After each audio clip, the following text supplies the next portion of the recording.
I remember hearing a story from my mom about a funeral in the early 2000s. It was at the Waterman Church in Fresno, California on the west side. This church is known to have very unusual things happen there whenever it involves Hmong funerals. It's one of the reasons why the place no longer allows Hmong people to use it. People will say that it got shut down or that the church got burned, but the church is still there to this day. A Hmong grandma had her funeral there. One of the grandma's relatives, a woman, went to sleep in another room that they had there. Some funerals around this time would leave the body there overnight and come back the next day to continue. The woman fell asleep in the room with the lights off. She went in there to avoid the noises going on in the chapel. It was about midnight and everybody was getting ready to leave. Nobody knew that the woman went to sleep in the room, for that it was closed. No lights were turned on inside, so they just assumed that it was empty. Everyone left except for the security outside who was keeping watch. In the middle of the night, the woman woke up to walking noises and loud drums, as if it was being played in the room that she was in. She gets up and goes into the chapel, but everybody was already gone, and the casket was closed with the flowers on top of it. The lady walks to the casket to see if anyone stayed the night up front.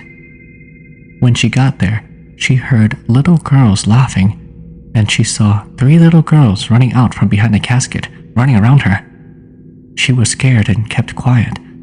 According to her, the 3 little girls looked very scary and frightening.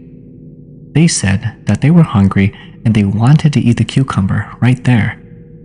They needed to chop it up and eat it quick.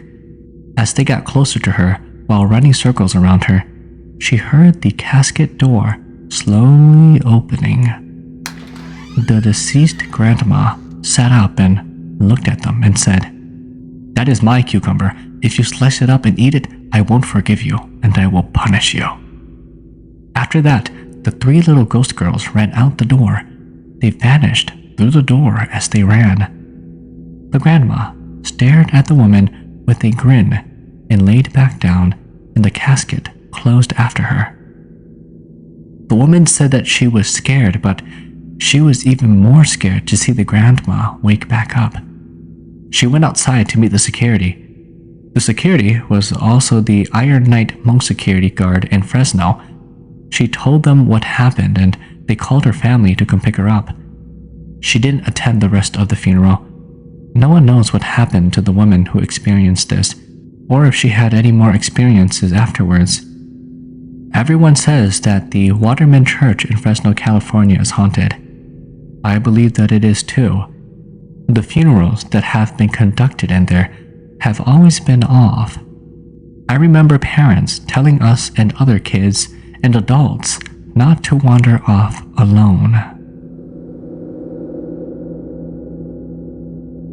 I had an aunt and uncle whom I love very much, but the circumstances that arose after their deaths still give the entire family chills when we think about it. Many years ago, my aunt and uncle were driving on a backcountry road. It was getting dark and my uncle may have had a drink or 2 prior to driving. He swore he did not, but we think otherwise. Anyways, he said a white car was following close to his tail. He paid more attention to the car than the road, and as a result, he ran into a 3-way stop sign. His truck plowed into a hill. He survived with a broken leg, but my aunt died instantly. During her funeral, a man came to pay his respects. When he arrived, as he was walking up the driveway, he had just made it to the garage when he suffered a massive stroke and died on the spot. Fast forward about a decade, my uncle died of cancer. Prior to his death, he had all kinds of strange dreams and visions and experiences. He asked us to take him to get baptized, and we did, but his heart was not in it. He only asked us to do it out of fear, and as a result, his faith was not genuine. The poor man vacillated back and forth in his faith for about a year, and then he got really sick. In the hospital, he spent his days asleep, but at night, it was a very different story. He would go into hysterics, hollering about how little black demons were crawling on him. This happened for the first few nights until they upped his medication and kept him knocked out even at night. After a week, he slipped into a coma and never came out. We gave my uncle a traditional Hmong funeral. The Saturday of the funeral, a pig was brought into the funeral home. I believe it was the Mboa Haisi. That's when all the crazy stuff started. A niece who is much older than I am is a shaman. On that Saturday, she watched as the pig was brought into the funeral home. What she saw scared the crap out of her. She said that in a long procession behind the pig was a group of black demons. They came in right behind the pig and was climbing over everything. They were on top of the casket and pulling and tossing the funeral flowers placed on top of the casket. She was so frightened that she left and went back to my uncle's house where the cooking was being done. When she arrived, she got a bad feeling. There was a spot on the driveway that she would not go near. She said that spot was ice cold to her and just scared her worse than the black demons did.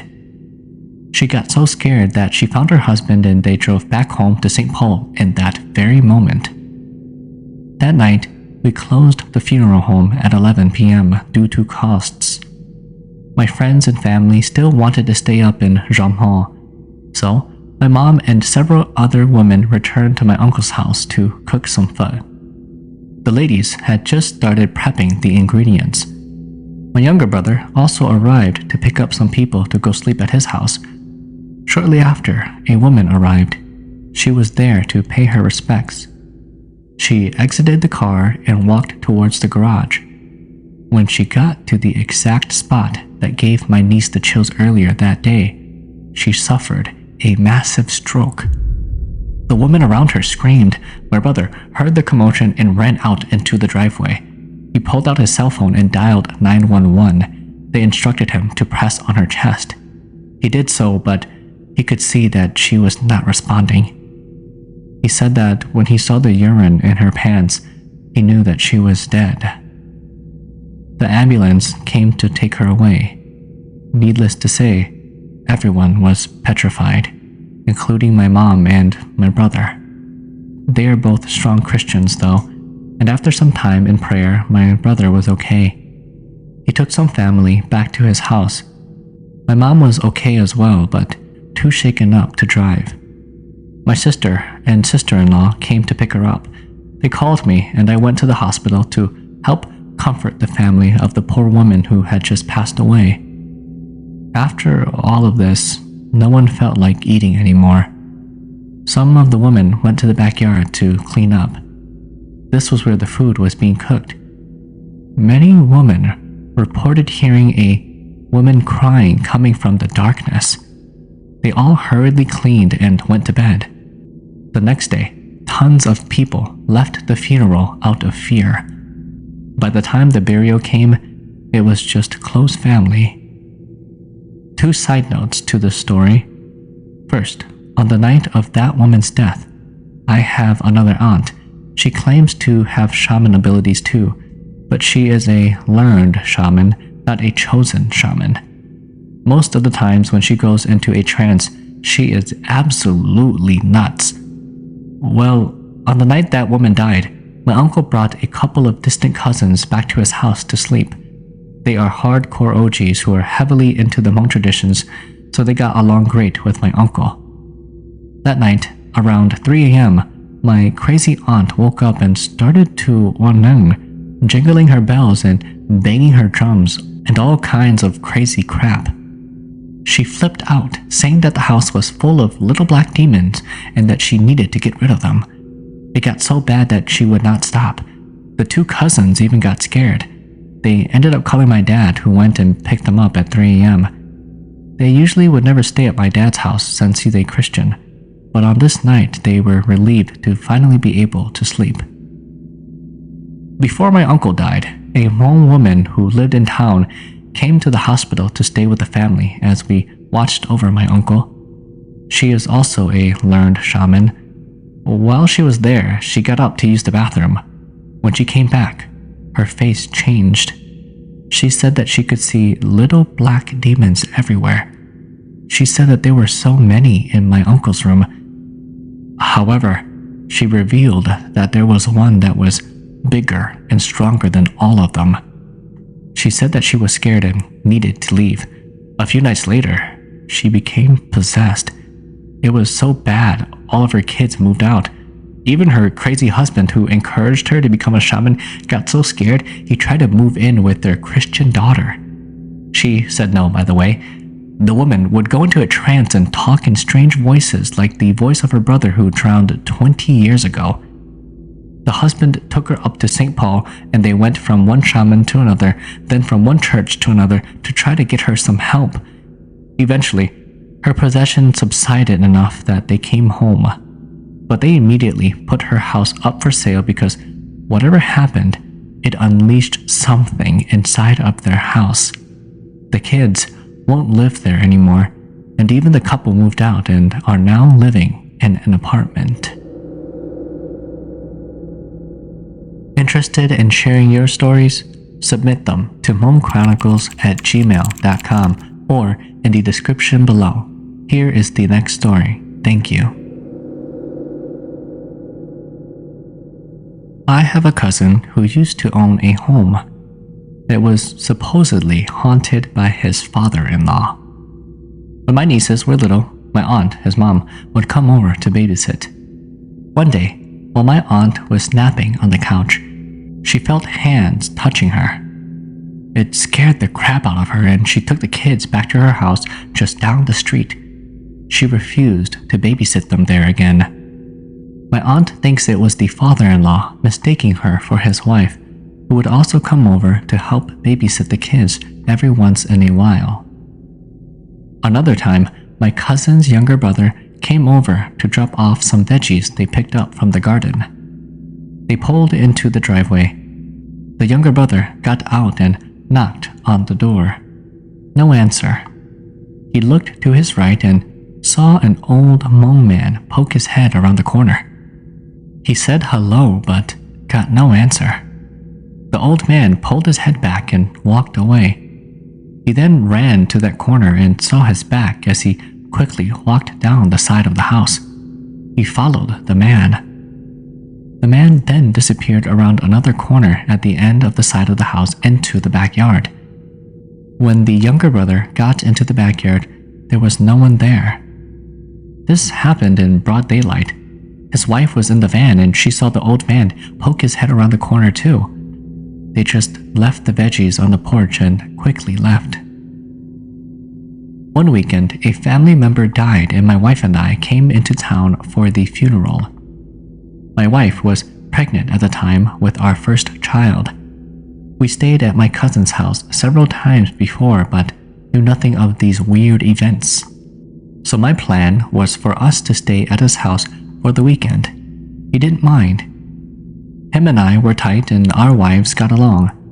Since my wife was pregnant, she only made a token appearance at the funeral home, then she left with my cousin's wife to rest. I was going to stay at the funeral home until after midnight, then meet up with her to go to sleep. It was about 2 a.m. when my cousin and I got back to his house. When we arrived, my wife was sleeping downstairs in the finished basement. It was a nice basement. I didn't feel uncomfortable or anything at all down there. When I went down to the basement, my wife said, "Hi, honey." It scared the crap out of me because I was expecting her to be asleep.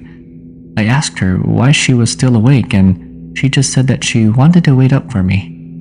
I changed, then went to lay down with her. I was holding her as we were talking and giggling about something. Then she got really quiet. At some point, the two of us fell asleep. The next morning, she told me that we had to go home because she didn't feel well. So I went to the funeral home and said goodbye to my family. On our way home, she told me that she saw the old man's ghost. I was confused. She said that when I got home that night and joined her on the floor, at first, things were fine. We were talking and she felt okay. But then, she looked up and in the basement window, she could see that there was an old man with his face pressed against the glass. I gave her my poker face. We never slept at my cousin's house ever again. Whoa, that was freaky, what the hell? When Laos fell, my father was a military officer. He knew he needed to leave Laos quickly. So, right after General Ving Pao left, my father went to find my mother. Together, the two of them left for Thailand. My mother was really pregnant at the time with me. Suffice to say, travel was difficult. But somehow, they made it to Thailand. They entered Nong Khai, and a few days later, I was born. Slowly, my father was able to get messages to other family members, and most of my father's side ended up in Nong Khai with us. It was more difficult to communicate with my mother's family, though. Then one day, about 10 months later, after I was born, people from my mother's village arrived. They broke the really sad news to my parents that her father had died recently. I was his first grandchild and he never got to meet me. A few nights later, a distant uncle was on night patrol duties. He was finishing up and was about to go home. All of a sudden, he saw a baby giggling and playing on the road. He quickly went to pick up the baby. The baby was me. Everyone knew me because I was the first baby born in the camp. He brought me to my parents. Everyone was so confused. No one could figure out how I got out of my bed, much less crawled out into the middle of the road. My grandfather, my dad's father, decided to shayai. He said that it was my maternal grandfather coming to meet me. My grandpa said that when those Hmong people from the village arrived in Nong Khai, my Yotzi was able to find my mom and I. He did not mean any harm. He was just there to say hello and playing with his new grandson. That's a sweet story. My parents love to hunt together. Well, my mom used to hate it, but now, whenever deer season rolls around, she is just as excited as my dad. A couple of years ago, they went on an overnight deer hunting trip with my uncle and aunt. The season was late fall, so it was cold, especially at night, and there were lots of fallen leaves strewn about. My parents drove my dad's truck and my uncle and aunt took their minivan. The plan was to camp and sleep in tents if it wasn't too cold. If it was too cold, they would each sleep in their respective vehicles. As it turns out, it was too cold, so after dinner, my aunt and uncle went to their minivan and my parents set up in my dad's truck for the night. My dad's truck has a cab cover, so all my parents needed to do was lay out some padding on the back and it would actually be very comfortable. Everyone turned in for the night. At some point, just after midnight, my mom woke up. She could hear dry leaves shuffling around the truck as if someone were out there walking around. She listened to it for a while. She said that it sounded like a person just walking around and checking the outside of the truck. My mom hoped that it was just my aunt or uncle having to go out to pee. But after several minutes, she knew that it couldn't have been them. She reached for my dad's hand to wake him up, but he was already awake. "Honey, there's someone outside." It turns out that my dad was already awake and he heard the footsteps too. When hunting, my dad keeps his guns close by. His shotgun was at his side and he was already thumbing the safety. The footsteps continued, then stopped at the tailgate. Then, as my mom says it, they felt a weight press on the rear bumper, like someone placing a foot on it. Suddenly, the cab cover lever started to turn. Slowly, the lever creaked from the 6 o'clock position up to the 12 o'clock. My parents held their breath, not quite believing what they were seeing. It was dark, but the moonlight was bright enough to see through the tinted windows.